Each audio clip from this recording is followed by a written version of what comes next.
दोस्तों अभी बात करें यहाँ पे पाटलिपुत्र यूनिवर्सिटी पटना की तरफ से पीएचडी नामांकन खुल गया बहुत और बिल्कुल सही सुन रहे हो। जिस पर केंद्र था वो घड़ी आ चुकी है। पाटलिपुत्र यूनिवर्सिटी पटना ने पीएचडी नामांकन के लिए नोटिस जारी कर दिया है। तो देखिए यहाँ पे पाटलिपुत्र यूनिवर्सिटी पटना से बहुत बड़े कि पीएचडी में 2 वर्षों से रुका है नामांकन। जी दोस्तों, यहाँ पे 2 वर्षों से नामांकन नहीं हुआ है, पीएचडी में नहीं हुआ है। इंट्रेंस टेस्ट पीजी के छात्र पीएचडी के लिए आवेदन निकलने का कर रहे हैं बेसब्री से इंतजार।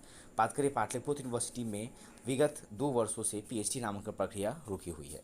न तो इंट्रेंस टेस्ट हुआ है और न ही इसके लिए आवेदन ही आमंत्रित किए गए हैं, जबकि पीजी करने वाले छात्र 2 वर्षों से इसकी राह देख रहे हैं।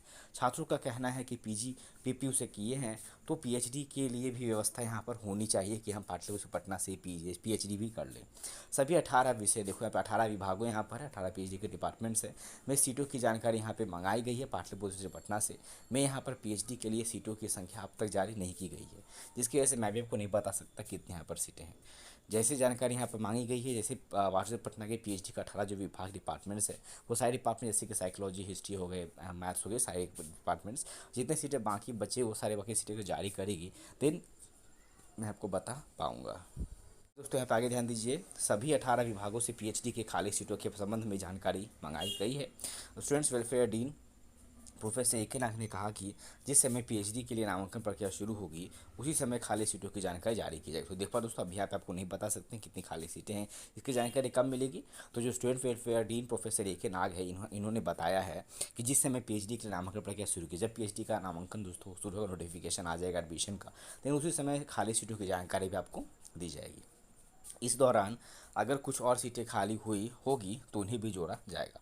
उन्होंने कहा कि विभिन्न कॉलेजों में पीजी के विभाग चल रहे हैं, अलाइड विषयों में भी पीएचडी होंगे। अलाइड विषयों में पीएचडी होगा, गुड न्यूज़। वे उन्हें 18 विषयों से होंगे।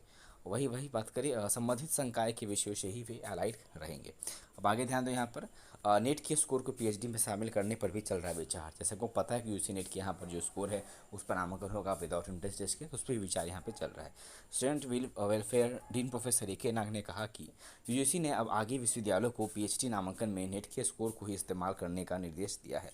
अब इंट्रेंस टेस्ट लिया जाए या उसे ही इस्तेमाल किया जाए, इस पर भी मंथन चल रहा है। ठीक है कि क्या पीएचडी इंट्रेंस टेस्ट लेना है, पैट एग्जाम या नहीं, पीएचडी एग्जाम नहीं लेकर यूजीसी नेट जो स्कोर आपका जो उसका थर्ड पार्ट जो होता है उस तरह पर एडमिशन लेना है। ठीक है, इस पर मंथन चल रहा है। अगर राजभवन इस संबंध में कोई दिशा निर्देश जारी करती है तो पीएचडी टेस्ट के बजाय नेट स्कोर का भी पीएचडी में इस्तेमाल किया जा सकता है। तो फिलहाल देख पा रही है दोस्तों, वेट करें राजभवन की तरफ से ऑफिशियल नोटिफिकेशन नोटिस का।